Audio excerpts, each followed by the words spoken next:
of those. Probably Dick Miller. Donna. Dick Miller. was,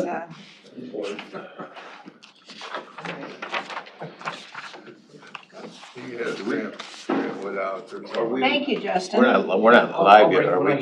Yeah, we're recording. Well, we're recording. Okay, well, I took a bottle home, boy, I love that stuff. Hey, do we Don't use it on woodwork. still have to, Oh, okay, Scott, thank you for telling do me. we still have to Pull talk the to varnish off Dick your Miller? woodwork. Does he still want some Okay, things up thank here? you. It'll work. You gotta, Downstairs. gotta drive What's the quick, Grant Woods here? otherwise it'll. Yeah. Oh, I thought they were going down to the. Oh, not all of them. He got some more. We did. I'm sure he's, Reports. he's got some. Alright, let's get the pledge going so we can get the public meeting started. I Pledge allegiance to the flag of the United States of America and to the republic for which it stands, one nation, under God, indivisible, with liberty and justice for all. Alright, good morning, everybody. First on our agenda, we got, Second. okay, any discussion? All those in favor signify by saying aye. Aye. Motion carried. Alright, first on the agenda, we have a, public hearing on proposed road vacation of originally platted alleys of block 3 and 4 in the unincorporated town of Bentley and signed resolution 50/2020 regarding disposal of said property. I make a motion to open the public hearing. Okay, is there a second? Second. Alright, roll call. Chairman Schultz, Aye. Supervisors Grovey. Yes. Bell, Aye. Drake, Aye. and Wickman. Okay. We're now in the public hearing. Is there any comments from the public? I'll give it a few seconds on the YouTube, make sure. Not seen anything yet. We'll give it 1 minute to make sure that we don't miss anybody. Well, I don't think we're gonna probably miss anybody, but we're gonna hold another one in 2 weeks.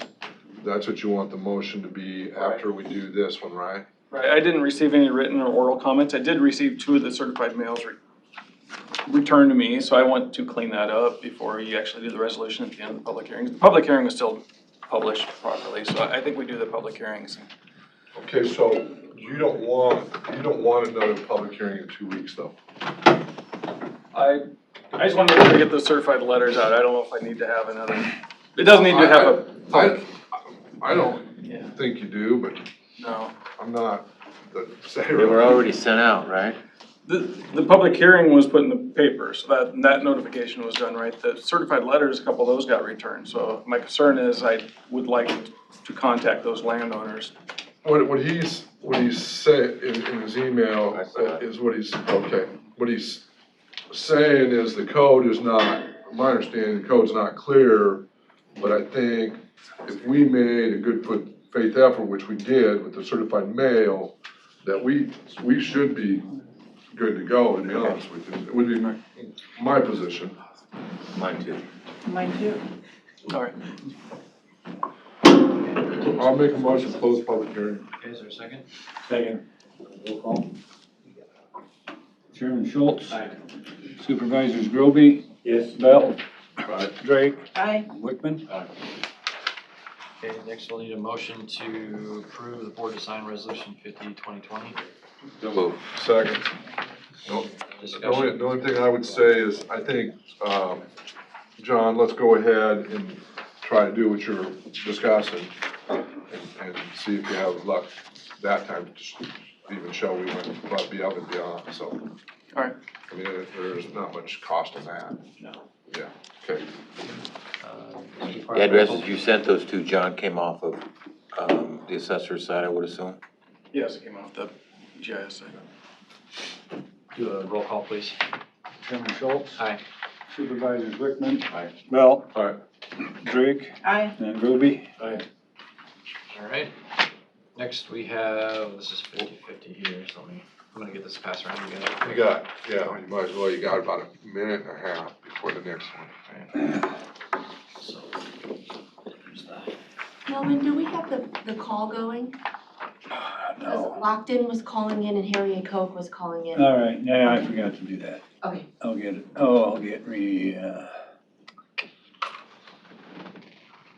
You just can't take 2 or 3 weeks off like that, Melvin.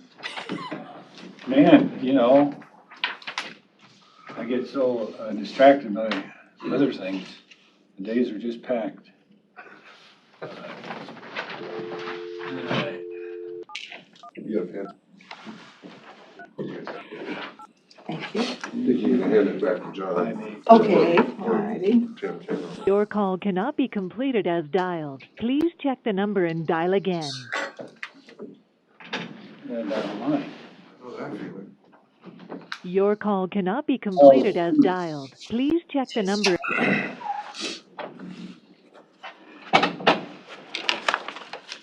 What's up, ladies?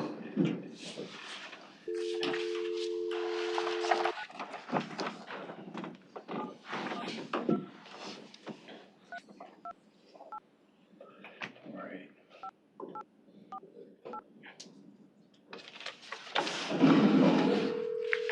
Yeah, no, I didn't. After the tone, say your name and then press the pound key. Board of Supervisors. Thank you. There are currently 9 other participants in the conference. Good morning. Okay. Ready for this? Thanks, I'm Jana. ready for, The second one, we need to go into the public, or, public hearing, yeah, so moved Second. Okay. I'm doing for the, 51, 2020. board resolution 51, 2020, thank you. Okay, roll call, please. Chairman Schultz. Aye. Supervisors Groby. Aye. Belt. Aye. Wickman. Aye. Drake. Aye. We are now in Public hearing, public hearing. Is there any comments from the public on vacation of this road? Is it 265th Street? Is that right? is this the same situation as the other one? This one, the bridge was removed in '98. I can't find any record of the road being vacated, and they built a dam and a pond there and kind of taken it over, so I'm just cleaning it up. They, being the So landowner, that's what the landowner, yeah. would that bridge or pond be through west or east pot, so water? I don't think it's either. It wasn't I don't think it's a federal structure. It's just a Yeah, small but you private still pond. can't go, my understanding is you can't just go dam up water anywhere you, Yeah, I don't know how they, I mean, it's before my time. It's not a Okay. PL 566 structure anyway. okay. Motion to close public hearing. Second? Roll call. Chairman Schultz. Aye. Supervisors Groby. Aye. Belt. Aye. Drake. Aye. And Wickman. Aye. I gotta quit looking at the signs. I almost called it Drake. Okay, we'll need a motion, sorry. So moved. Second. Motion to approve, resolution 51, 2020. And signed, correct. Okay. Any discussion? Roll call. Chairman Schultz. Aye. Supervisors Wickman. Aye. Belt. Aye. Drake. Aye. And Groby. Aye. All right. Thank you, John. Next, we have, wait, 3 minutes.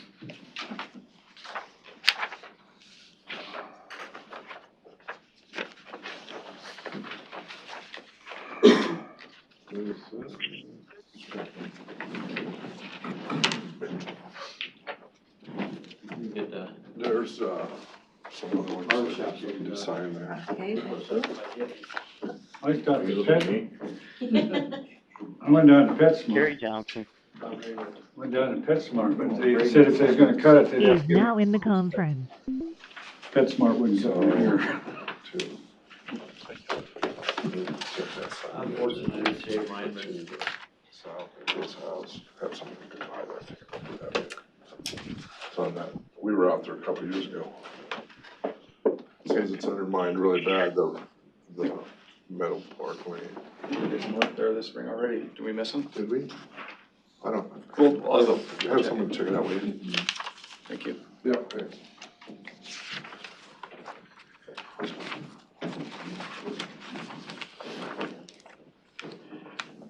Timothy.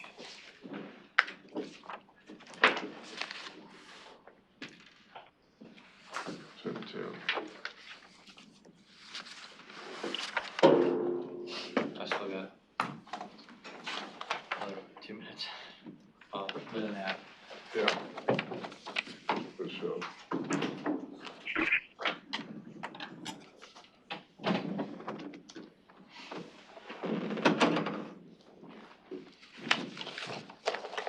A Prairie Lane down south of town, in Dumfries area. Prairie what? Prairie Lane? I don't know, some real estate person called it, but trying to find who owned 130 acres, but I don't know. Did they say Penny Lane? no, they didn't say anything. That's in London. I haven't heard that one. Might be a Mills County. Ah, That, and then the ground is in Locke County, similar to that. What's that? Big old piece of ground down at the conservatory got, that farm. oh, Can't think of the name of it.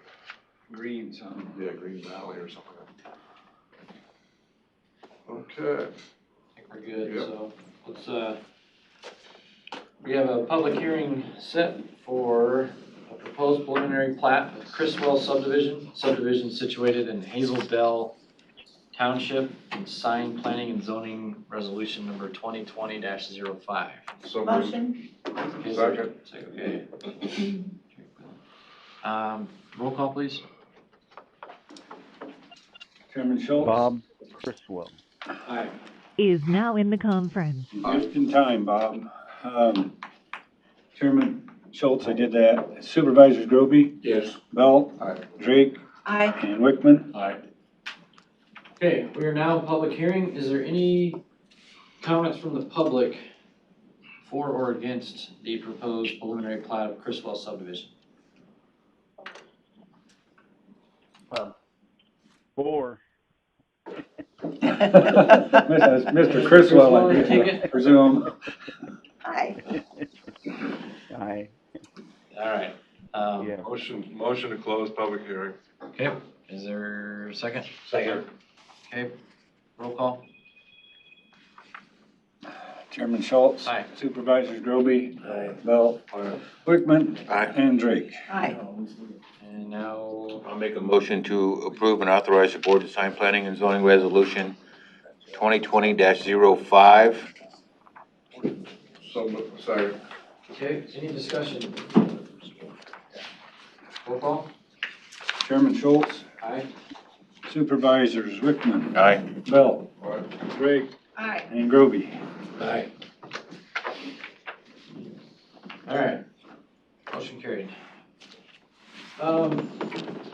We have Brittany Whittington on the phone with Mike Williams, Jim Garbina. You guys on? Yes, sir. Okay, Yes, we are. perfect. So, right now, we have those individuals just mentioned with discussion decision to approve and authorize the chairman to sign consulting services agreement with Kansas City Series of Lockton Companies LLC. Do you guys want to explain what's going on here and then we can move forward? Mike, So this is okay? Brittany? just the same contract, same pricing that we had for last year. There is some wording changes as we have implemented a new wellness portal that both Jana and Elizabeth have been given a overview of and have seen. And so some of the wording has changed. I did provide Jana with a crosswalk of the difference in the parts that are included on the addendum A to show that everything that was previously included is included Gary now. Johnson. There are a couple extra things that are included this Has year. left the like conference. two lunch and learns that are included in the pricing that you're already being charged and is the same pricing as last year. Anything additional on top of those two Bob included would be an Criswell. extra charge. Has left the conference.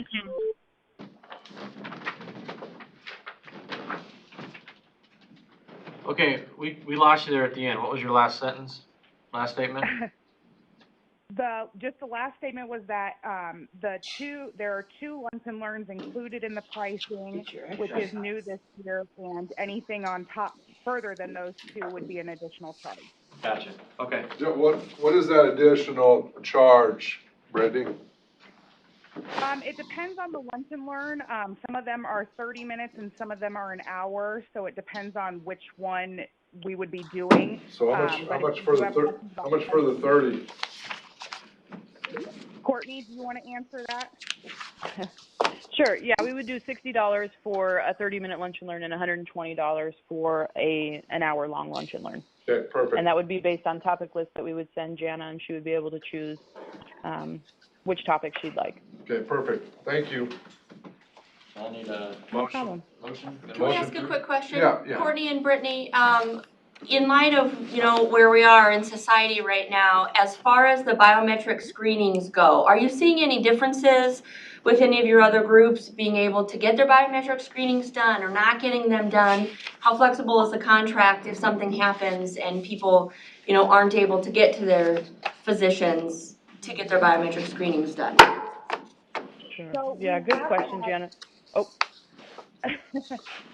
We're just going to talk over each other. No, go ahead, Brittany, you're Do good. you want to take it? Okay. So we have had a couple different scenarios play out in regards to this. Obviously, it depends on what requirements and when those deadlines are. As of right now, for your guys' deadline, I wouldn't advise making any changes to that right now because we don't know where we're going to be and we don't know what the effects of that are going to be yet. What we're telling everyone who has a deadline that's further out than June 30th right now is, if people are asking about it, let them know that we are, staying on top of all the communication that's going out and the recommendation appropriate. Some of the different changes that we've seen is some members or some clients are just pushing back those deadlines. Others are allowing members to use their screening results from last year in place of this year so that they're just basically reusing those same results, and then we'll hopefully be getting back on track next year. Other clients are using other things in place of the screening, like for webinars and stuff where they have to do so many webinars that show or that give them information on preventive visits and stuff like that in place of the screenings. But those are mostly for clients who have had deadlines of March 31st or April 30th so far. So I would definitely recommend holding off on making those changes yet, and we can keep addressing it as new information comes out and as all the changes are happening. Thank you, Brittany. Mike and Jim, that sounds okay with you too? Yeah, I do have a question. If by chance we still are dealing with this current issue and we're unable to have meetings and lunch and learns and things like that, do we have the ability to come back and renegotiate that cost if there isn't any service or the service that was supposed to be provided was unable to be provided? Can we come back and negotiate that cost? Hey, Mike, this is Courtney. The lunch and learns are included in the fee. I think in light of the current circumstances, we could look at different ways that we could still provide those. So whether it be via a live video conference lunch and learn that we could project into a boardroom or onto a YouTube website like this, that we could do those lunch and learns live via video conference, or we can also create brain sharks where we could send out the lunch and learn information, the slides, and I would narrate it and talk just the same as if I was presenting in front of the group. And we'd be able to send that out individually to each of the members so that they could watch it on their own time. So we would, not to say that we won't negotiate that, but I think that in order to deliver the services that we have contracted or agreed to deliver, I think that we can explore other avenues to still be able to deliver that service throughout this madness that we are currently living. Yeah, I understand. I'm just,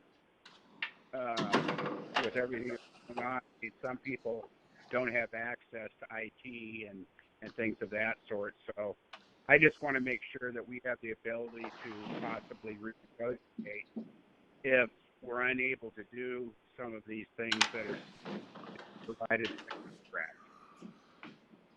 Sure, and we can explore, negotiating that that $240 or whatever it is that we would charge for those lunch and learns if that comes to be. Thank you. Okay, so Justin, I'll make a motion to approve and authorize the chairman to sign the consulting services agreement with Kansas City Series with locked-in companies for a period of June 1, 2020 through May of 2021. Second. Okay, got a motion and a second. Any other discussion? All those in favor signify by saying aye. Aye, motion carried. Thank you. Thanks, guys. Thank you guys. Thank you Stay safe all. and healthy. Have a good Thank day. you. Stay safe. Thanks.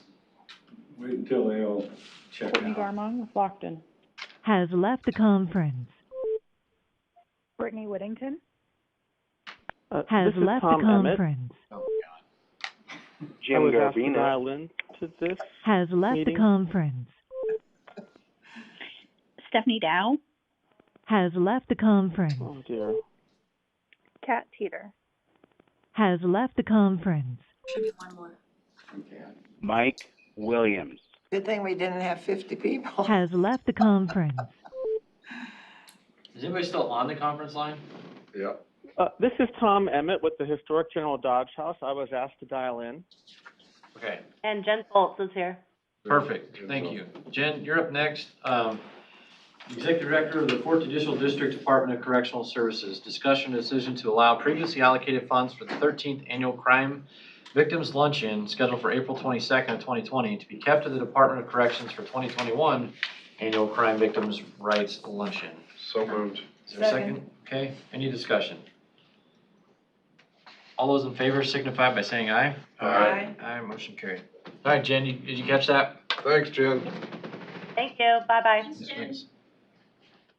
We did verify with the state auditor that that was. Jen Foltz. Has left the conference. Okay. Next we got Suzanne Watson, Director of Community Services. Discussion of decision to approve the 28E agreement for Southwest Iowa Mental Health, MHDS region. Authorization for Marilyn Drake or Scott Belt to sign and said agreement on June 1, 2020 on behalf of the Board of Supervisors and as the Board Southwest Iowa MHDS Governing Board of Representative. So moved. Second. Any discussion? All in favor, signify by saying aye. Aye. Motion carried. That was easy. I appreciate your efficiency. Next, we got Mo Money Bob Anderson, Director of Communications. Discussion of decision to approve and authorize chairman to sign interlocal agreement for cooperative use of wireless area network. So moved. To approve. Is there a second? Second. Discussion. Why did the contract double? Double? It went from 30 to 65,000, right? No, that was, you're talking what we paid? Yeah. Recently, that was to include the, No, I think the whole cost went from 30 to 65 for the maintenance side of it. I know as far as that we had to upgrade our radios and that's always adds additional costs, but our ultimate bill that we have to pay is less now. Did you see that, Scott? Did not. If you look at the first page of both of those agreements, and I didn't bring them with me. I got him here. Believe. I guess we really don't care as long as our costs don't go up, but. Yeah, I know we have to add, maintenance costs because we added radios, because we're adding another, county to it. We're adding another county, I guess. Yeah, Dodge County, Nebraska is part of this agreement. That's the whole purpose. Right, but that didn't affect our rate. No, that's what lowered our cost. Yeah. We split the money got split. Yeah. Yeah. And it's also putting, Douglas County in charge of the maintenance, overall maintenance of the system, which we never had really defined in the old contract. And the third main thing that this contract's also doing is it's specifying that each agency is responsible for to ensure to have their tower sites insured and on some type of maintenance agreement with a vendor to do any maintenance that would need to be done to the tower structure itself, which we've always been doing. It is set as estimated at, 65, does it show? What, it didn't show what the other parties were estimated at, did it? No, Scott, I just, Go ahead, Bob. it's always been split up by the entities involved. By the number of radios then, or? No, by the number, it's not a radio base, it's our network, it's our data, shares it Okay. mainly. So it is a 25%, or now it's 20% between all agencies. Oh, okay, that's a percentage. Yes, there's actually 6 agencies that are in this contract, but one of them being Douglas County is excluded in the new contract because the other 5 will do the paying of it, because Douglas County is going to take on the responsibility of the entire maintenance of the entire system. Maintaining the system. Yep. So that was kind of their way of, that was their contribution to the contract. Okay. So I guess the only other question is, did you happen to review this at all, Leanne? These Yes. agreements? Okay. Okay. Any other discussion? All in favor signify by saying aye. Aye. Aye. Motion carried.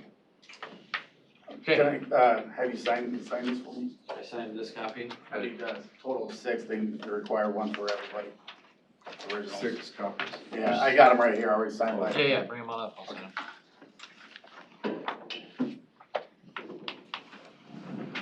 Do you want Suzanne? She's out there. Would you like me to get her? We're already done with hers. Oh, you are, okay. Um,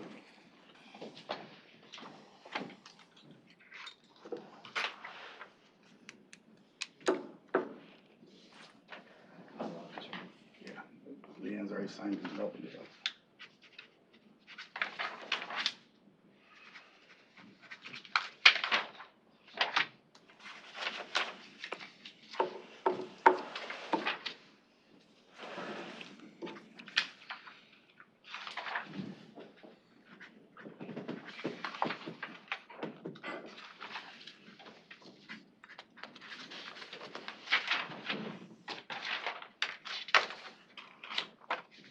All right, thanks, sir. Thanks.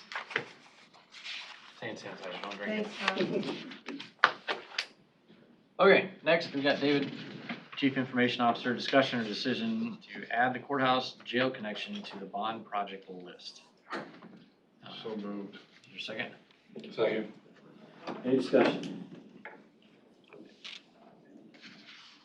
All those in favor signify by saying aye. Aye. Aye. Those opposed? Motion carried. That was easy.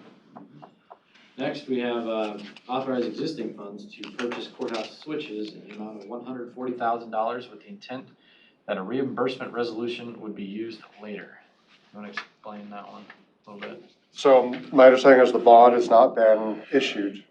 And so my understanding is that we could purchase those now with the bond to repay. Hey, Oh, I got you. Okay. And that's what the next 2 items are for, is can we go ahead and make those purchases So now? moved on the first one. second. Any discussion? David, are you ready to go with those? We're ready to make purchases, yes. Okay. Yep, we have quotes. Do you get a second? Yeah, we got a second. All those in favor signify by saying aye. Aye. Aye. Motion carried. Next one, authorize existing funds for CH Geo Connection hardware and services in the amount of $90,000 with the intent that a reimbursement resolution will be used later. So moved. Second.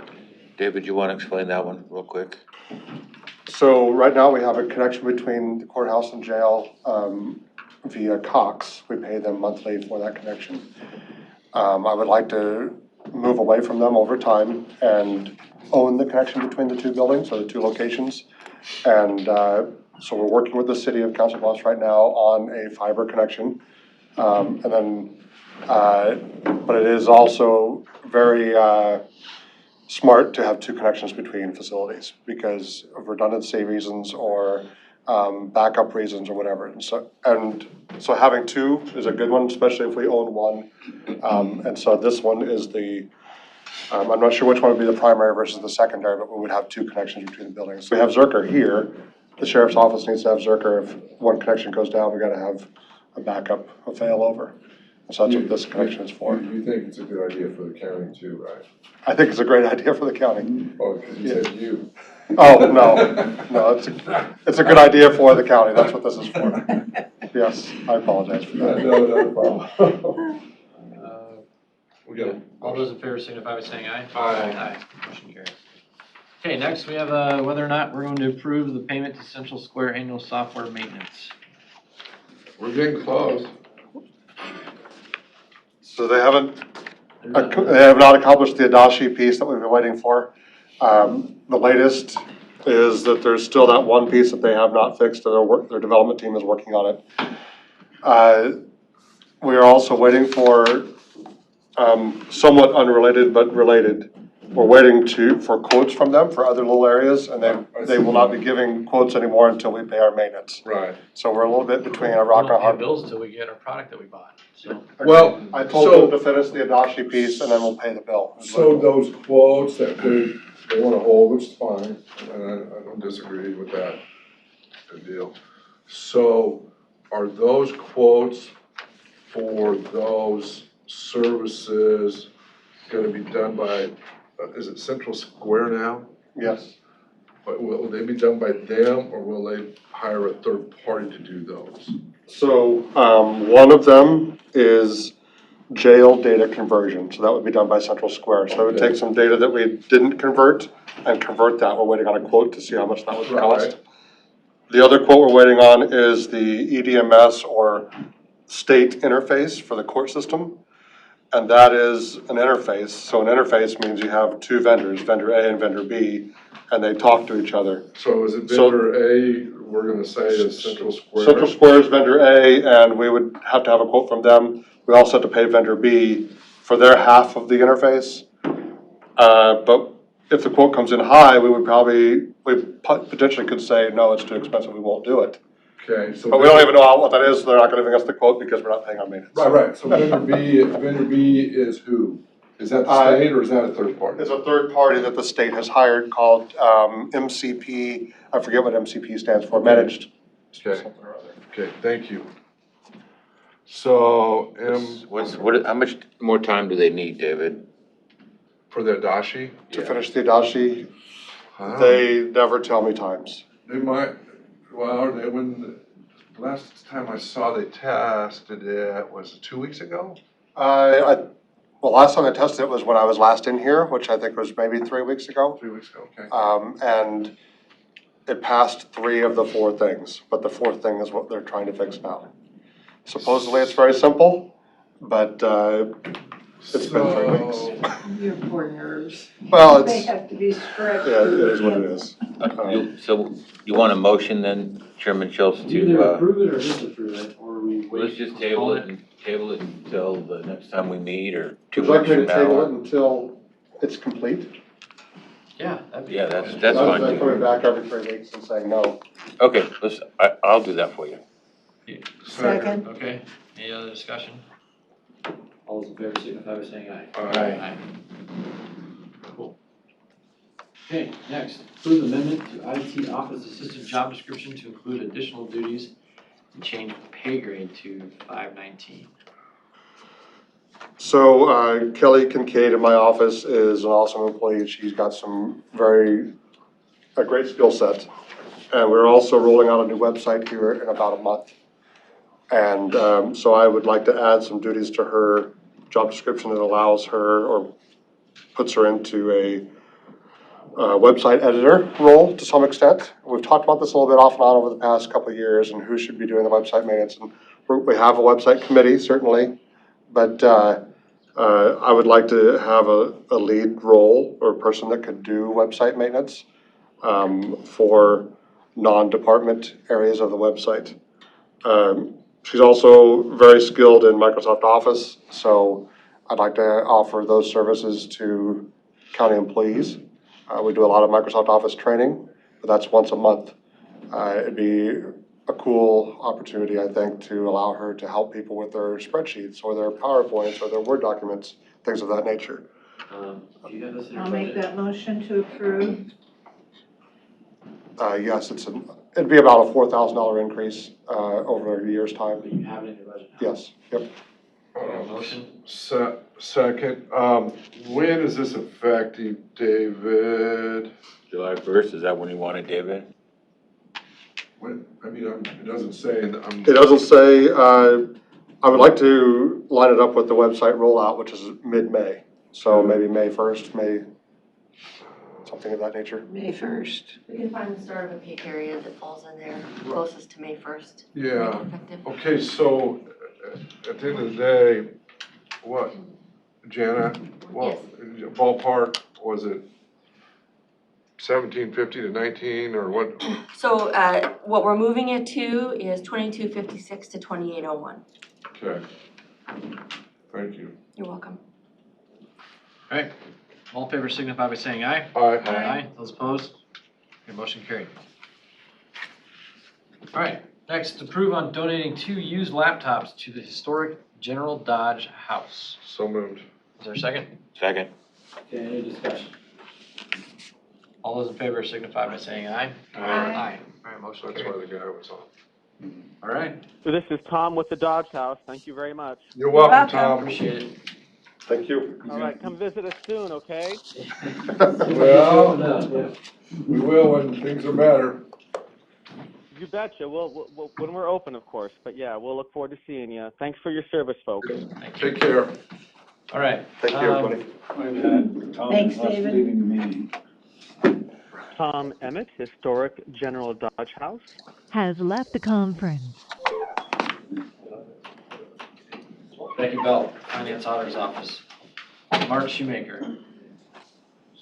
Conservation, discussion or decision to authorize existing funds for all remaining authorized project for public hearing in February 2020 with all the intent reimbursement resolutions used later. So moved. Is there a second? Second. Okay, all those in favor signify. Here's Mud. Would you like an explanation of what I'm asking? I don't see any reason why we can't do this. I think the odds of Mark being able to get these projects up and running and actually spending the money are probably not gonna happen before July 1st. Would that be reasonable? You have some you're ready to do now, though, aren't you? Yeah, I'm in the process of getting bids and on some of the projects right now. Okay. But I don't, yeah. But don't let that hold you back. Okay, we gotta talk on that other deal too. For the cabins, the tax theory. Okay, You guys ready for it? okay. And then I'm also, I mean, this is kind of in line with some bigger projects. I'm working with Iowa Western Community College and Pheasants Forever on a potential trap range for Iowa Western's trap team and all the local schools. And also try to incorporate a rifle and a pistol range on the property, so that could be coming up. Awesome. I know I heard that the other day. We need to identify all the people that are around that. Yeah, exactly. And be. That's what I said right up Be front, proactive on it, yeah. Not reactive, Yeah. because. No, that's what I said when I had a meeting with them, is that we need to We'd make like sure. to see the map. Yeah. Okay. Thank you. Can I add that Melissa put Mark and I together because of a bulk of our public hearings we held earlier this year for the pre-bond resolution were Mark's. David's, that was the other reason we were on the agenda. So what I'm asking for my portion of being here is if I'm going to reach out and start gathering the reimbursement resolution paperwork from the attorney's office, I'd like to do them on all of the hearings we've already held. Yep. Just so if more of these expenses are requested before we issue the bonds, we don't have to come back to the attorneys and ask for that reimbursement resolution. We're just covered. It doesn't mean everybody's gonna spend it before we get bond proceeds, but we'll cover all of them in case there's something that needs to be expended so we can transfer money back. So with your permission, we'll do You're it. talking about Mark Boyd? Mhm. Yep. Yep. Yep. I would agree. So I just wanna make sure that was, you understand that Yeah, intent. makes sense. Okay, we'll get them done and get them on the agenda. Yep. Thank you. Thank you. Thank you. I'll stick around for a while afterwards. Yeah, I can call you too. Okay.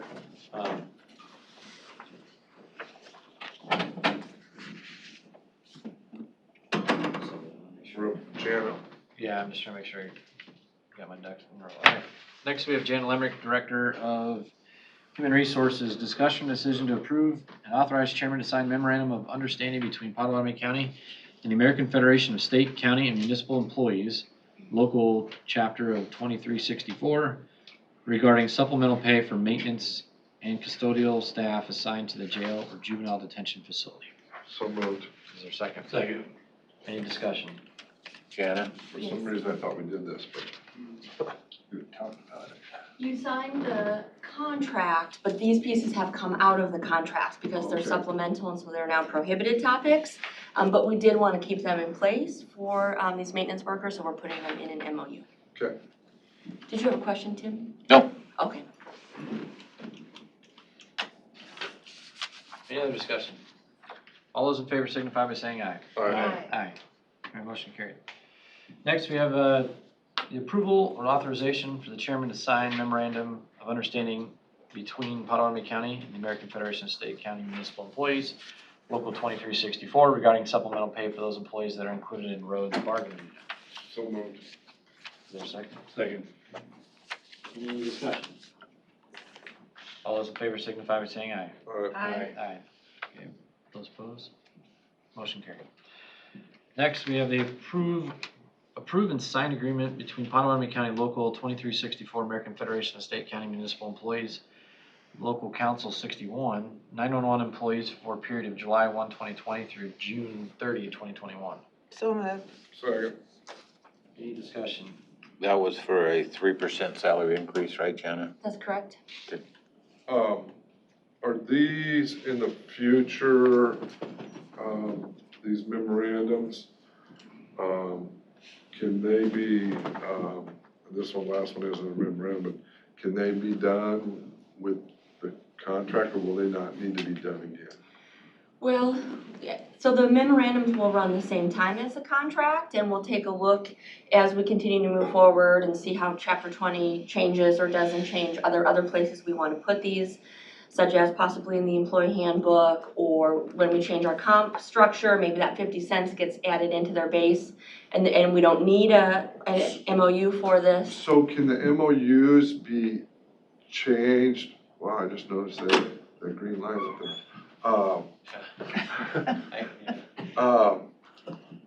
And put in as an appendix to the handbook? To the employee handbook? I Yeah. don't think so. Okay, I don't think so. good. Thank you. You're welcome. Very, you mean call the vote? Yeah. Yeah, all those in favor signify by saying aye. Aye. Aye. Motion carried. Okay. There'll be more, right? There's more of these coming? No, that's it. Oh, there are more contracts coming? Yeah. One more. Yes, Jail for, sheriff. Deputies. deputy and jail. Yeah. The detention officers are working on ratifying. Gotcha.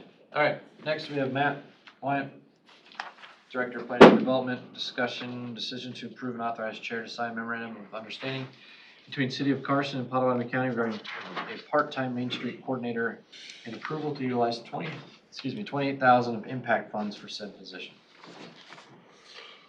So moved. Second. Second. Any discussion? All those in favor signify by saying aye. Aye. Aye. Motion carried. Next, we have the approval to utilize 50,000 of the impact fund to complete a joint city-county land use study. So moved. Second. Any discussion? All those in favor? Wait, just one second. Go ahead. So I heard you say this morning, are we just gonna go just in the 2 mile, or we? No, that was one of the things that I wanted to make sure I pointed out to you as we talked through this. This is actually, we call it the 2 mile agreement study, but this study that we're conducting this time is reaching out 3 miles.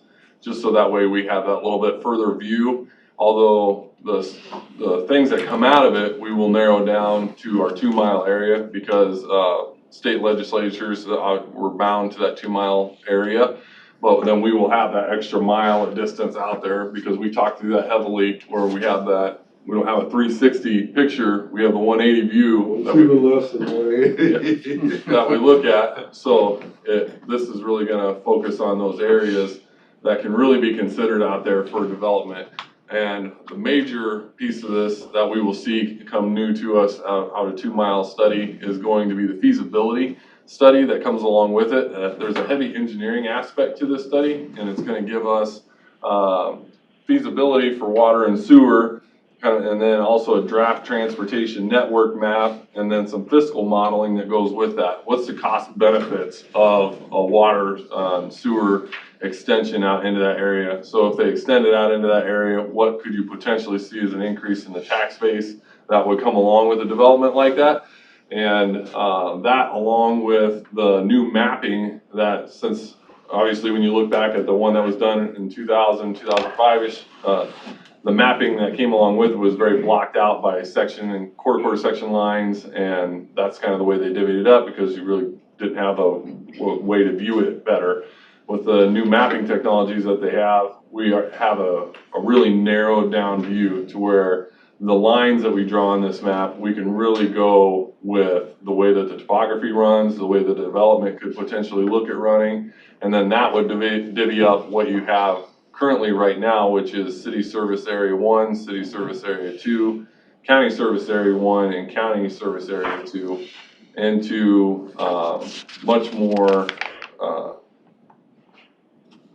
a much more defined view of that, what that would look like. So those pieces that we've struggled with in the past for the past few years, where we look at it, we're like, it really makes sense to do a development here, and people want to do some sort of a development there, but we've run into portions to where it's within that 2 mile area, and it actually falls within City Service Area 1, but the city may not be even able to annex that for 50 years from now, they might not be out that far with their boundary. So now we're gonna be able to really look at that area and say, does that actually belong in City Service Area 1?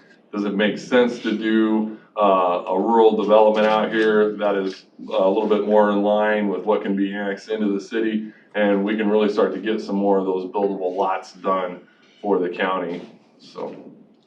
And we do have we have community partners that are pitching in to pay for this grant as well. Black Hills Energy's pitched in some funds.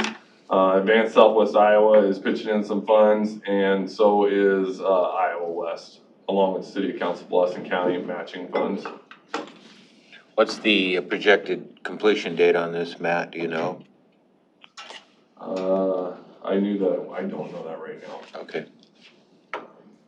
It has begun. The kickoff meeting was there and rolling. Are they working on, outside the county boundaries too? South?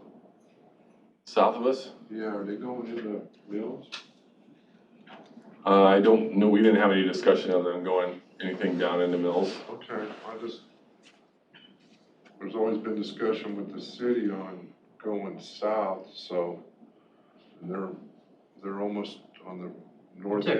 They're almost on the north edge of you, aren't they? The city limits? Yeah, kinda, yeah. Power plant's in the city limits. Yeah, I mean, it's a weird line over there, so. All of our lines are weird. And we talked about several subsets of studies that you could potentially see with this study.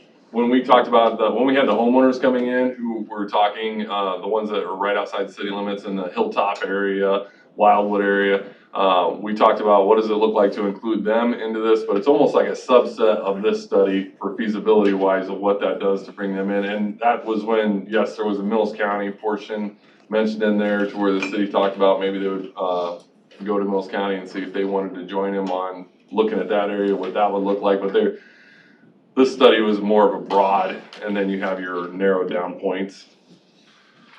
Okay. You need to amend your budget for those expenditures, Matt. They would be amended because for the utilization of those funds, yes. What, you said it started already? The kickoff meeting happened, yes. What are we thinking 9 months, 6 months? My original view on it was about a 9-month schedule. I missed the very beginning of that meeting for the kickoff meeting because I was in another meeting. So I can contact Rose Brown and get those, or Rose. Say Rose. Oh, she's back. Rose is with the company who's running the study. Oh, really? Yes. Minky, that's where she went, huh? Yeah, that's where she Okay. works for now. Okay. I know her name, I know it's not Brown anymore, but I can contact Rose and get Yeah. those Okay. schedule lines, because they were talking about the portion of the meeting I caught in on, they were talking about how they were gonna be able to conduct these public hearings, and obviously in what we're dealing with now, so. Okay. Sounds good. All right, all those in favor signify by saying aye. Aye. Aye, motion carried. Next, we have Matt Wyant, Director of Planning and Development, and Doug Reed, Director of EMA, and Skylar Dooley, our temporary EOC specialist. And this is assessment of COVID-19 procedures with Public Health Department and EOC, and discussion of decision on transitioning temporary EOC specialist position to the incident commander. So this is kind of more to formalize what our discussions were last week. It was kind of identified that there was a need in the EOC. I sent you all an email, you saw it, about there needing to be a decision maker that is available at the EOC so that we can advance certain logistical needs. And then likewise, still sort of oversee and perform that function of liaison between public health and our EOC. So really what this is doing is it's giving someone with essentially board of supervisor, within limitations obviously, but gives Dooley the authority to kind of make decisions on our behalf so that Doug can keep things moving and so that Matt can keep things moving on his end. And I also asked these two to be here just so we can kind of talk about how it's going since we kind of made this change last week. And then also, you know, should we approve this, I wanted to make sure that our compensation for Skylar was in line with what that role is, you know, statewide, regionally, things like that. So I guess, is there any questions on that, or? I kind of feel like we should have a time limit on this. The COVID will last through a certain period. I think this should, and then bring it back for reconsideration if you want that to be a full-time job. I don't think we should do that today. That's my opinion. Yeah, so this would be a temporary, as long as the COVID-19 stuff is going on. But we can certainly put do like a 6-month review or something, and Yeah, I would like that. Hopefully we're through this. I would hope so too, but I don't wanna have to, cause my, you know, this is just Justin Schultz theory that, you know, should we have something hit again in the fall, I wanna make sure that we have all our ducks in a row so we can keep things moving forward as we need to. But I would make that motion to approve with the, some type of a date, however you want to put that. Okay, so, It can just say at the end of the incident or something. just so I'm clear, the motion would be to approve the transition of Skylar Dooley from EOC specialist over to incident commander. And then you're gonna ask for a timeline to be placed on that of And then review. 6 months review? Yeah. Okay, so It'd be October, Marilyn. All righty. So what would that look like from an organizational flow chart then? Organizational flow chart duly reports directly to the board of supervisors. Okay, so where do the other pieces fall in? As far as, Talking to Dooley. so, He can report to me, but. yeah, Doug, you can help me out a little bit with this, but you have your kind of ESF org chart that kind of shows where, but really the incident commander is kind of the guy making the calls. You want to kind of explain what that is? I guess that would help. You showed me that chart. As far as information and operational things that need to happen, you know, public health centric operational stuff being handled at the operations level under Matt's shop would just keep the county incident commander informed of what's going on or what their needs are. The county representative for incident command is sitting in the EOC with the 2 unified command representatives in the EOC that would be that city-county joint, you know, unified command that's working in there to, you know, support the response, deal with, you know, the main management of logistics and everything else. So that was, if you remember back, you know, Doug had called a meeting when this was all first going on and asked elected officials to establish an incident commander. And I think there was a little bit of just confusion on how that all worked, and now we've gotten to a point where we realize that this is a need. And if you think of it in terms of military, if if you wanna think of it this way. He's kinda like the operations officer. He's the S3, and that role would basically, he has tasking authority over, over Matt and over Doug obviously within limits. But he's an extension of the board. And so when a decision needs to be made, we don't have to rally the board of supervisors together to vote on something. He's gonna run it by us and say, is this something we need to vote on, or can I make this call? And then he'll make the call. Okay. So so far, and you guys, from what I've gathered, just from conversations with both of you, this has been helpful so far. I mean, am I wrong there or saying that, or? I do feel as though it's been helpful to us, yeah. So the only thing I had to ask, Marilyn, that I want to keep your motion there on the table, but I'd like to ask to amend it as far as the pay, the compensation piece. Because right now, we're paying him as though he's a EOC specialist, but I think having that role, I think he needs to be paid in line with what others are doing across the area, across the state. And I saw some email traffic, and maybe I'm wrong in this, but you said about 37 an hour is what the going rate is that what you're seeing? We were looking about 37, yes, correct. That is in here, it just isn't listed, but I mean, that's part of the motion. Okay, so is 37 an hour agreeable for your motion? Yes. Okay. All right, is there a second? Are you clear on all that, Melvin? I got, right, well, we have a start date, which would be, maybe it started already. Yeah, the start date was gonna be last week, which was. Last week, is that the commencing Tuesday, date? The 21st. So are we assuming, I hate to do that, assume that this is gonna be a minimum 40 hours a week? Yeah. I think he's putting in more than that, but yeah. What are you presently working, 7 to 3? Right around 50 during Monday through Friday, and usually around 1. So you're working 7 to I think the 4? last time we've been doing it 7 to 4, 7 to 5 is usually depending on what's going on there, is what we've been working on. I think the last couple times we've done a 2-week roll, we ran around, for the 2 weeks, right around 98 to 99 hours, so right under 50 hours a week average. So are you in our system? Are you getting on whatever onboarding, whatever the hell it is?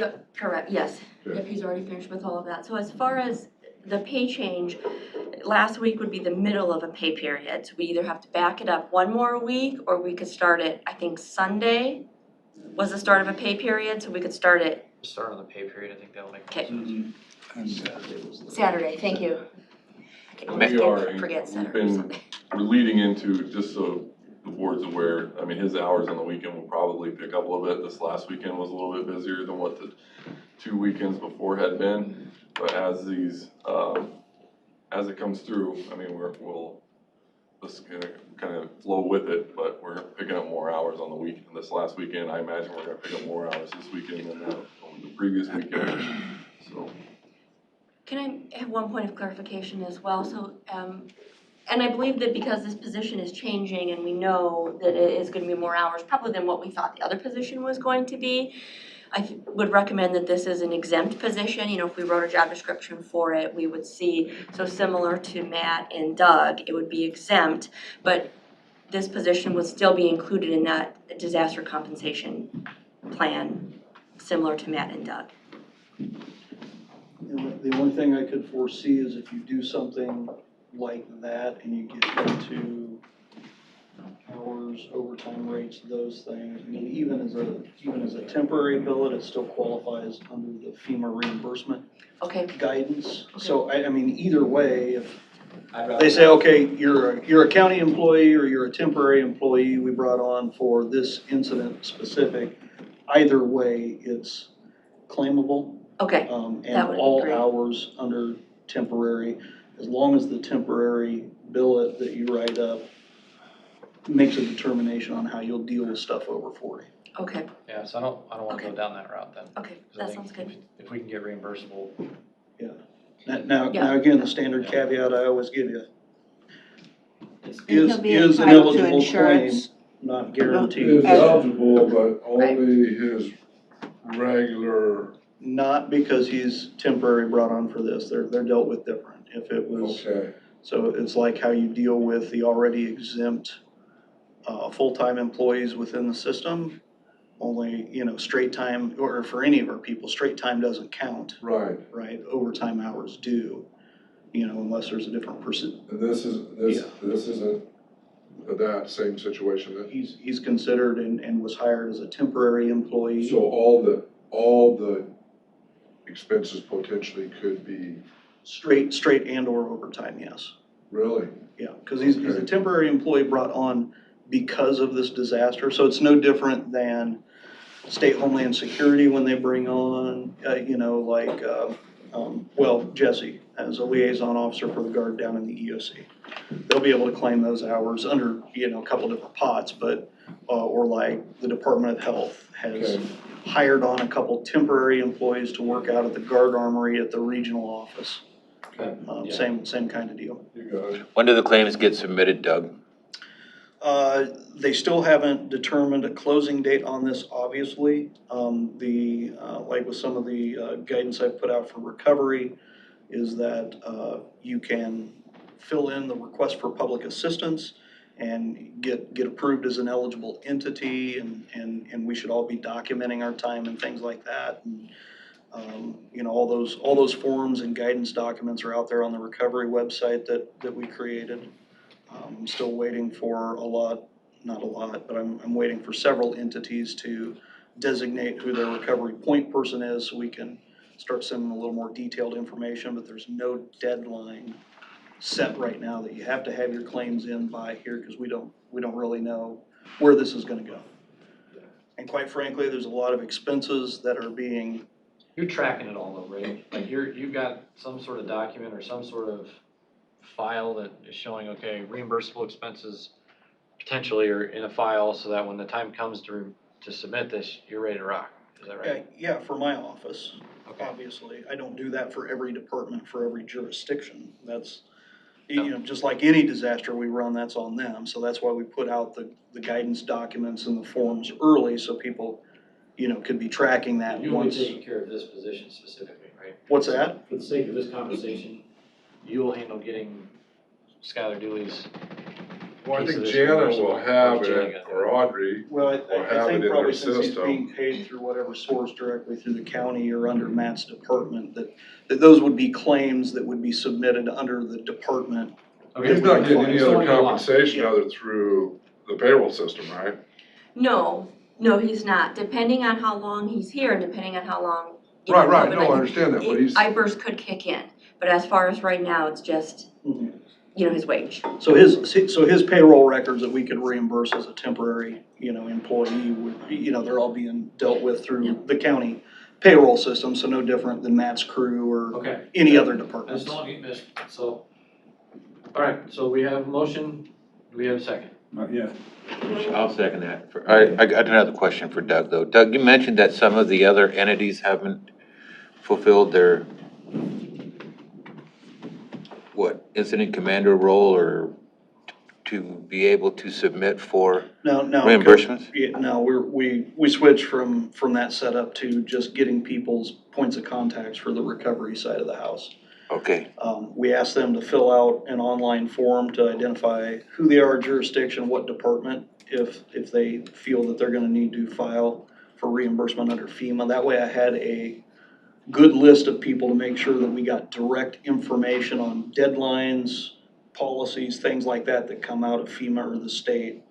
So we can just blast that out to everybody that's kind of leading the recovery effort for the different jurisdictions or departments. So they've all been accounted for then, all the towns? Not as of last time I looked at that list, which was a couple days ago. We've got some of the small communities on there, but also we got to understand the requirement for a jurisdiction or a department within a jurisdiction to file for reimbursement under FEMA is to have at least $3,000 in response-related costs. So obviously Matt's department gonna be fine, and we probably want his department to file separately because it's gonna be the largest. But if we have some minimal expenses like sheriff's office, buildings and grounds, IT, that just have minimal costs, we can put them together under an application through, say, the county auditor's office to collect all those other small categories to get to that threshold and be able to get those smaller reimbursements submitted as well. Can you give us a list of the towns that haven't set that up yet? Sure. Are those the ones that haven't had provided you the information of continuity of government on your sit rep? There's 3 of those. No, I Okay. wouldn't say it's not just boiled down to those. Okay. It's all over the board. I mean, there's departments that I know. 9 more Iowans died, they say 9 more Iowans dead. There's Who's that? Who's on the phone right now? Anyway, there's people that I know that got enough expense that probably just haven't got to it. So a reminder will go out in tomorrow's sit rep to make sure that they're doing that. And, All right, thank you very much. And I'll put in the sit rep a list of those jurisdictions or departments that have submitted contact information. Okay. And send out a notice on the continuity of government thing too? Yep, yeah, that's kind of standing, that just send it, but we'll. But those 3 aren't in there. There's McClellan, Trainer, and, Yeah, I know they're doing stuff. I'll ask them for formal status. okay, thanks. Okay, we got the motion, we got the second, got everything figured out. I guess what I wanna make sure is that the issues that were going on are getting addressed. I mean, I guess, and I know you guys are saying so far so good. I wanna make sure that, you know, there's requests from each of you to each of you, right? Does that make sense? So DOC has requested something from public health or vice versa, that the documentation is going as it should. And if it's not, the intent is that Skylar Dooley is gonna fix it. And like I told you guys last week, that'll be an extension of the county board of supervisors saying that. So remember that when these times come, because if it doesn't happen, then you'll find yourselves in front of the board of supervisors trying to explain why. So. Will Mr. Dooley attend our meetings and give us the update? Yeah. To each of us? Okay. Yep, he's in the back, by the way, so I don't know if you Right, saw him. I figured that was in mine. The guy with the beard, but, anyhow.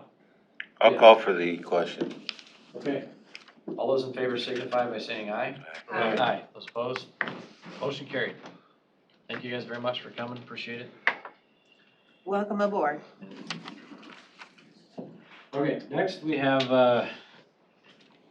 update on Jen Limerick, Director of Human Resources, and Matt Wyant, Director of Planning and Development. Update, discussion, or decision on COVID-19 matters.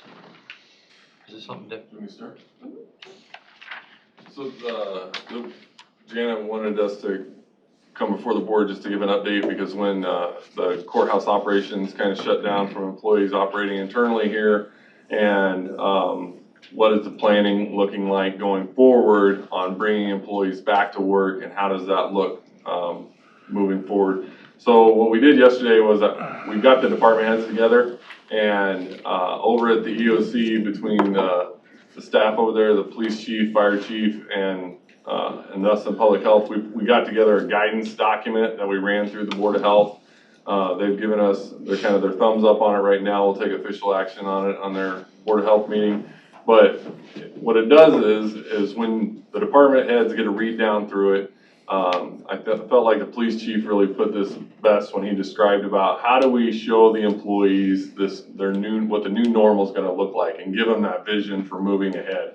And how we do that is we figure out what the constants are that are not changing in their office, and then what are the things that are going to be changed from here on out, and what things do we see maybe changing for a while, but being able to give them points in time at which, for a while, maybe you're screening people that are coming into the courthouse, and then at what point do we look at, the employees are getting screened, people are getting screened, that might mean getting their temperature taken, answering a few questions, and then what does that look like as that ends?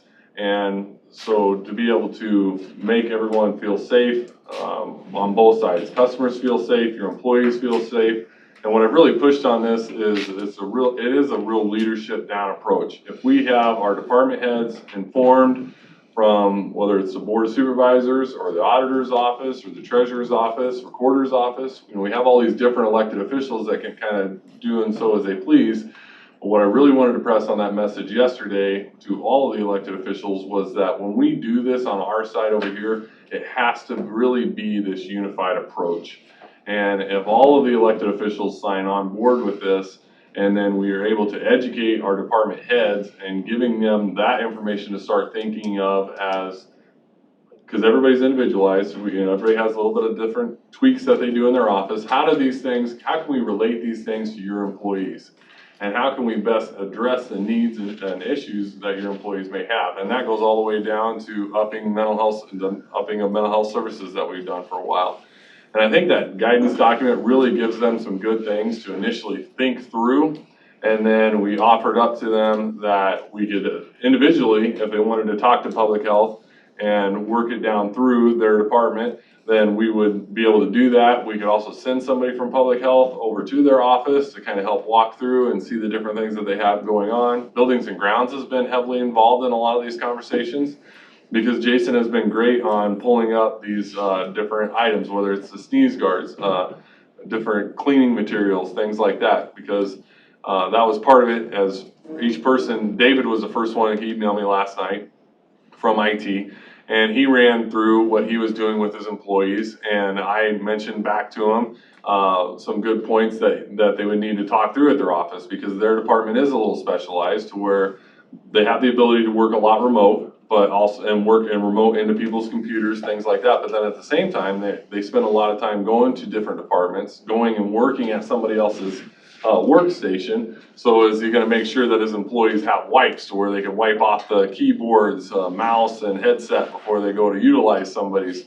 workstation? Are they going to be, are we gonna make it to where we can fill in the IT department to let them know what each department is doing? So then that way, when the IT department arrives at, say, the planning department, they know that the planning department they're gonna be screened at the door coming in. And so then that way, there's not that confusion there that causes any kind of friction points.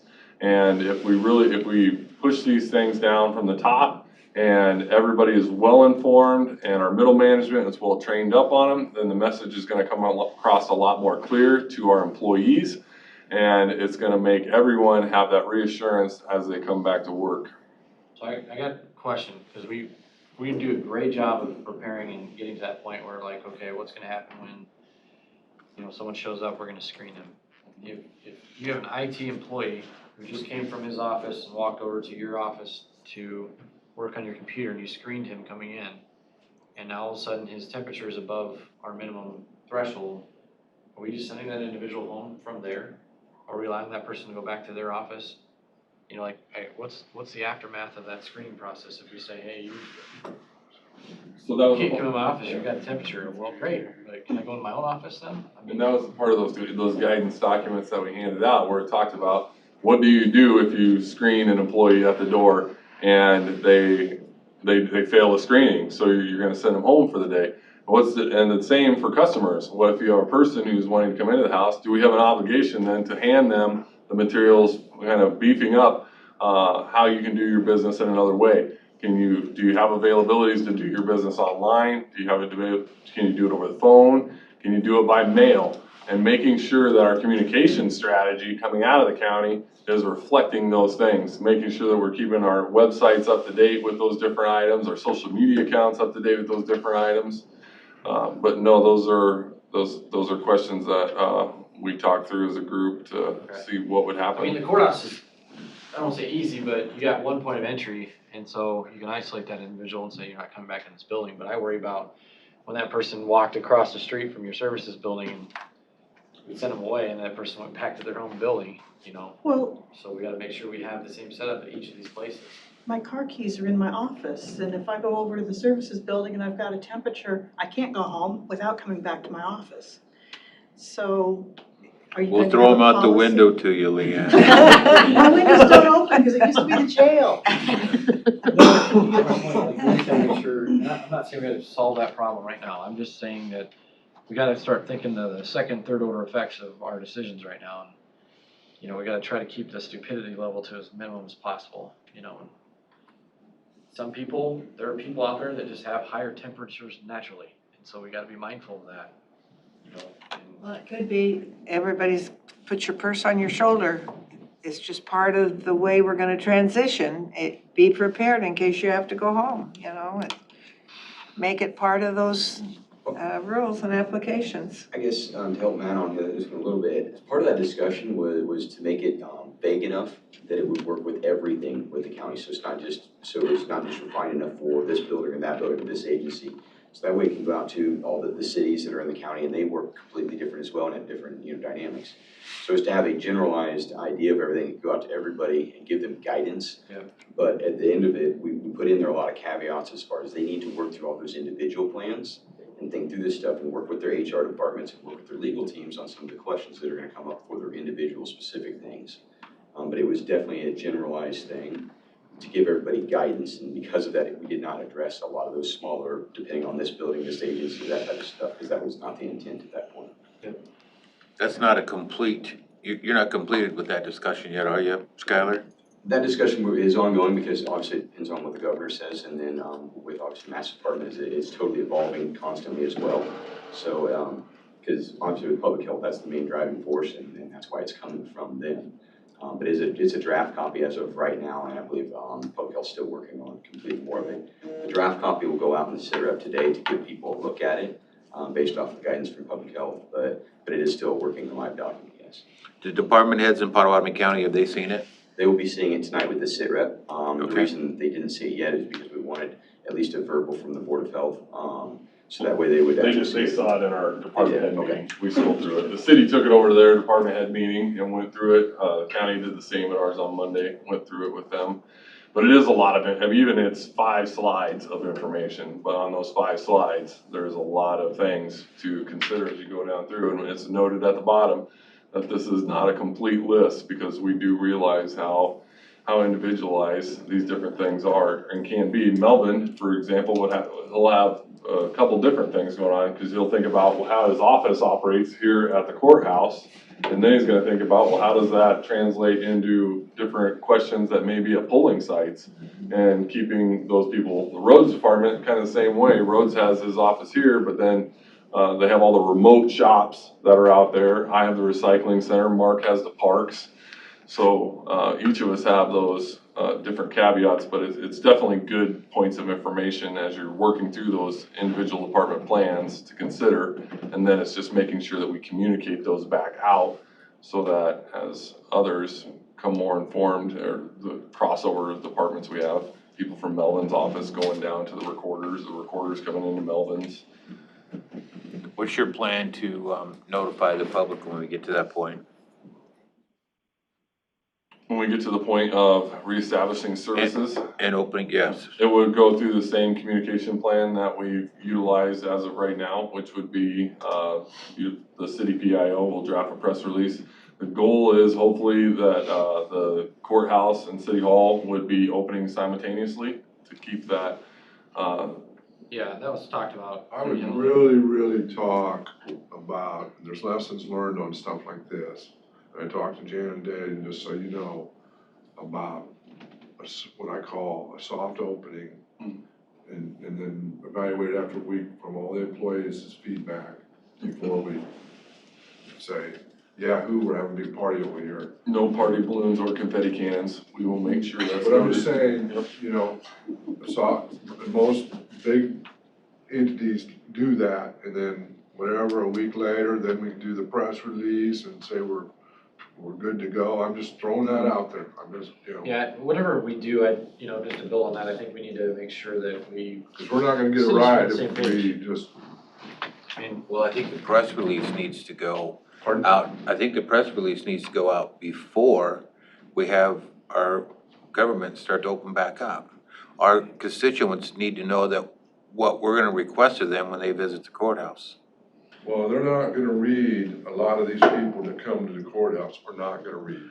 Well, we'll have to do whatever we can to make sure we notify as many as we can. Because you can ask those guys down at the front counter down there, the information officers, you might call them security officers, but they give more information than security, so.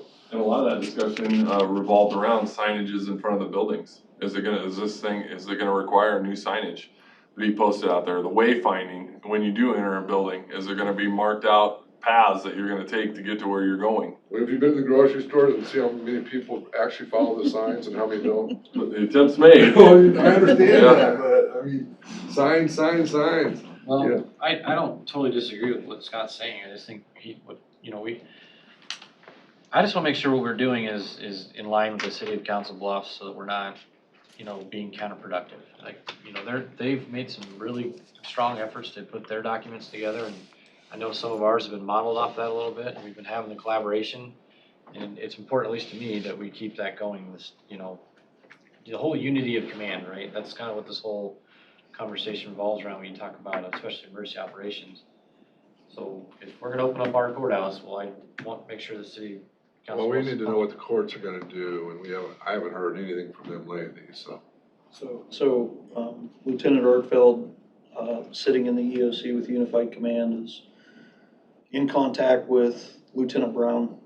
They're having those discussions. He was gonna be at the meeting, but he had something else that he had to take care of that day, but he's seen the stuff and that's happening. So I'm confident with what Matt and his crew are doing to, start addressing early the education component, everything that's been discussed on both sides of the house with the city and county as far as the communications, how that's gonna roll and how the desires to make it joint and as detailed as possible, all the way down to signage if it's felt it's needed.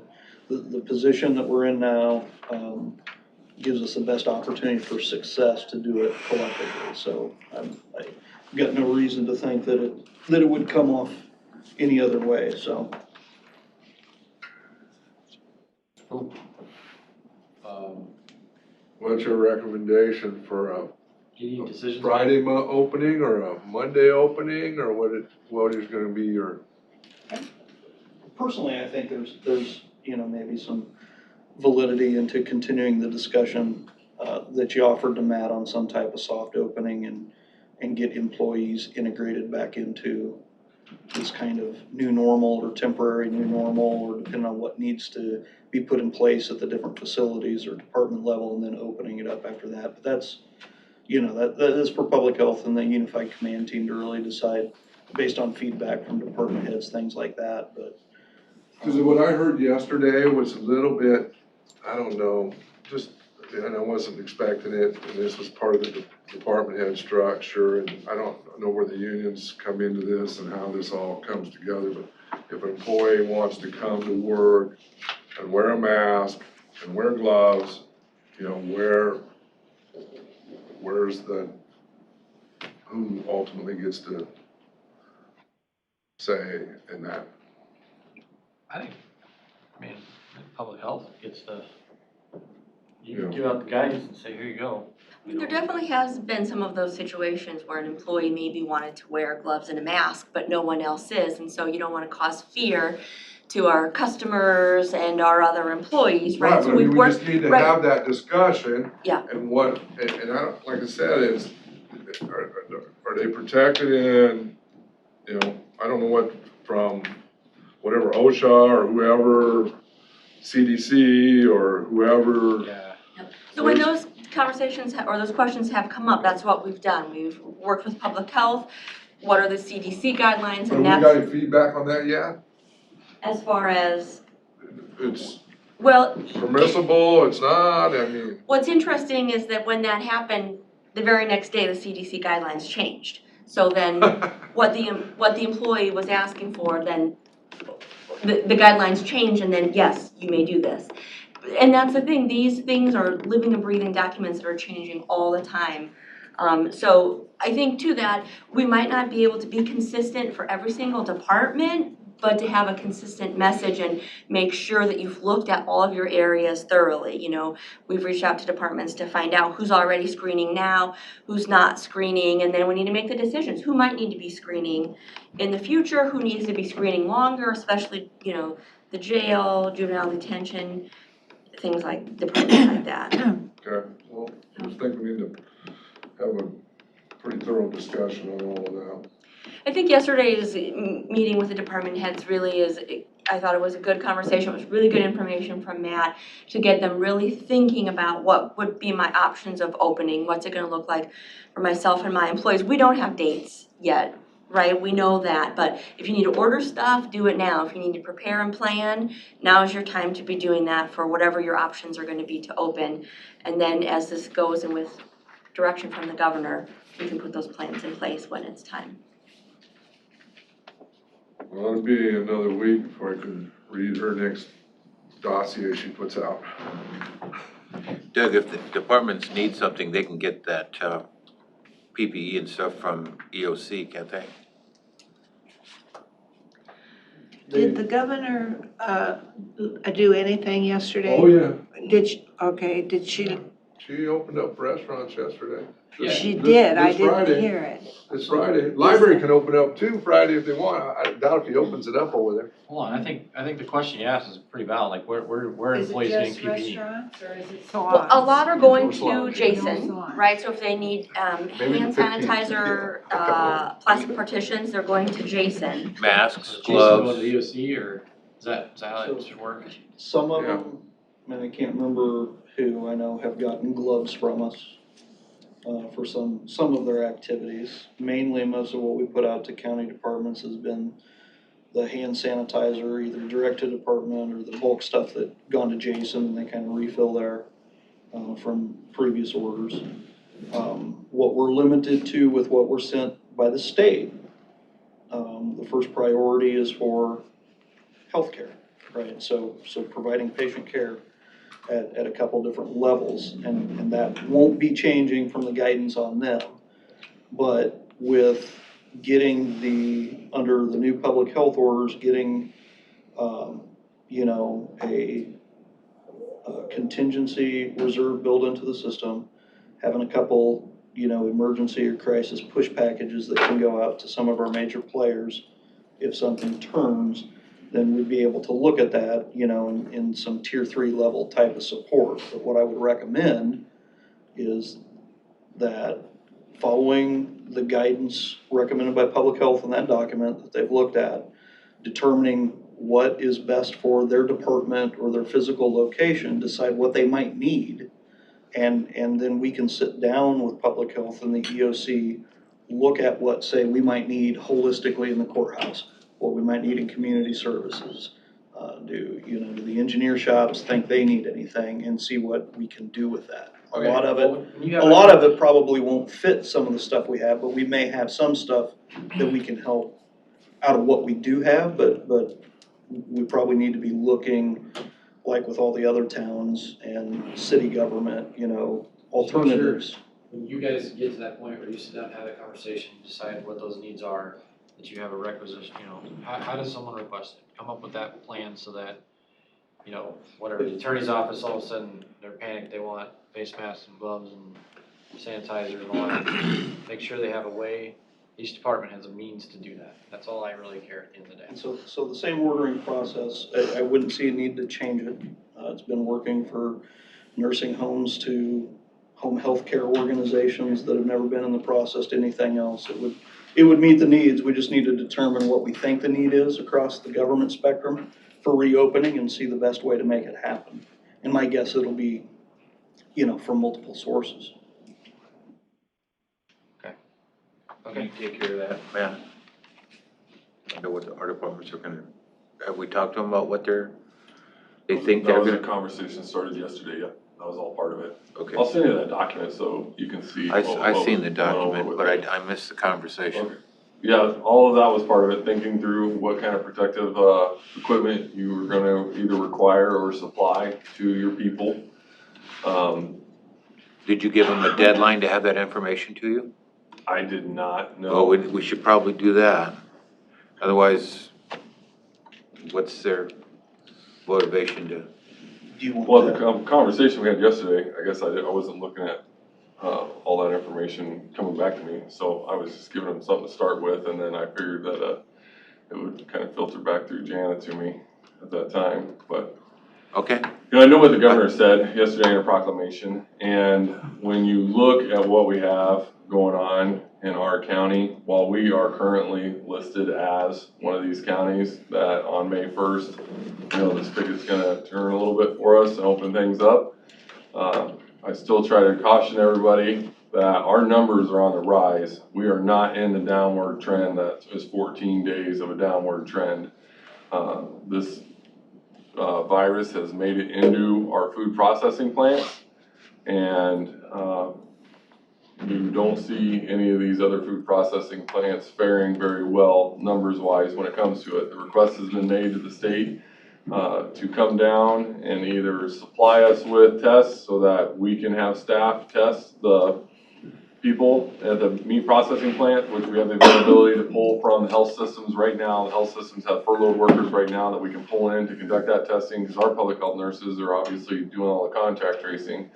Or the state will send down a strike team. And when that happens, it's not that our numbers skyrocket up, it's just the more testing we see, the higher our numbers are going to go here for this first little bit. So it's not, I don't want you to think that we have to have this crunch plan. We have time to plan for this and get it right, and we'll make sure that that happens.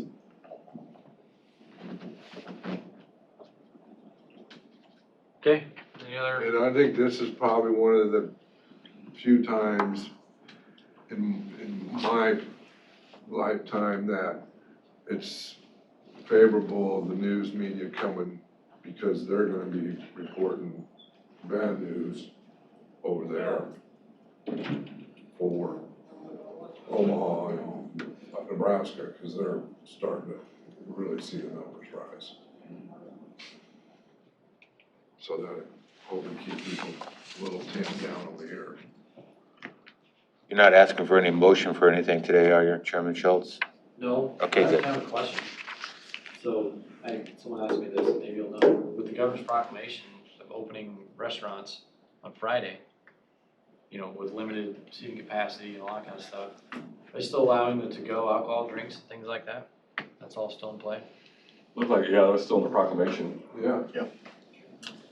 I can't name off do which that. specific. With that being said, the old way that used to be done on the restaurant side was you couldn't be considered really a restaurant unless over 50% of your sales was food. And I don't know what the determination, just because you get a restaurant license, is that how they're gonna? She put specific language in her proclamation on what constitutes for this deal a restaurant. So we're trying to take that and mold it with, okay, you have that language there, and then also you have the people who qualify for a restaurant inspection through the state. Right. Right? You buy your license, your restaurant license. So we're gonna push out a guidance document with the governor's language that she has in it, along with the list that is all of our listed restaurants that get inspected within Potawatomi County, which I think it was like around 650 or 560, one of them. They used to make, when we had to get a restaurant license, like, and the Casey's would have to get one. Casey's are listed on their school So, cafeterias. but I mean, those aren't really, I mean, that's how vague that restaurant license is. And then you mark those boxes if you sell 0 to 10,000, 10,000 to 50,000, and then that's how you got feed is off how much your sales was of restaurant food. But like I was talking to Tim, the Olive Gardens, the Applebee's, the Texas Roadhouse, those guys are restaurants because the major stuff of their money is made from food, not beverages. And our zoning ordinance lists it out the same way when you define out what a restaurant is. Is yours, is that out? It defines as 25% of your floor space and revenue. So like what's dedicated more to a bar versus what's dedicated more to the eating area of the establishments. But I think with her language, they tried to add pretty good clarity into it. There is some two interpretations that each one can follow. We already had Underwood. We worked with the city of Underwood, helped them through some clarifications. We talked to the city of Walnut yesterday when it came out, and they wanted some clarifications on some things, so we talked to them. I think pushing this document out today with the sit rep and the list will hopefully further assist the towns out there to make determinations, and if they have questions, we're always available to answer Sure. those. Okay. Well, Friday will be interesting. Let's look at my fish bowls. Cinco de Mayo. Yeah, all right. Thank you, appreciate it, guys. That's next Tuesday. No. Next, we have other business to conduct. You're taking a May Day. Yeah, I was gonna say, May Basket Day. I'll make a motion to approve and authorize the chairman to sign the amendment to the agreement between the county and MAPPA for the contract for 18 Pot 01, Potawatomi County Cities Administration for Carson and Hancock projects, extending the completion date to May 15, 2021. Second. Discussion. God, I just can't believe, normally we get a grant here every month. Yeah. It's one of the longest projects ever. Well, this isn't the one. No, I know, but. Anyway, All I'm right, with all you. those in favor signify by saying aye. Aye. Motion carried. I'll make a motion to approve and authorize the chairman to sign the amendment to the agreement between the county and MAPPA for contract 17 Pot 01, Potawatomi County Cities Administration for Macedonia, Minden, Trainer, and Walnut projects, extending the completion date to May 15, 2021. Okay, motion and second, any other discussion? All those in favor signify by saying aye. Aye. Okay, motion carried. All right, next, we're going into closed session. Motion to go into closed section per Iowa Code 20.17, parent 3, parent, which exempts meetings to discuss strategies and collective bargaining with the provision of the Iowa Code, Chapter 21. Second. Roll call. Chairman Schultz. Aye. Supervisors Grovey, Yes. Wickman, Belt, Aye. and Drake. Aye.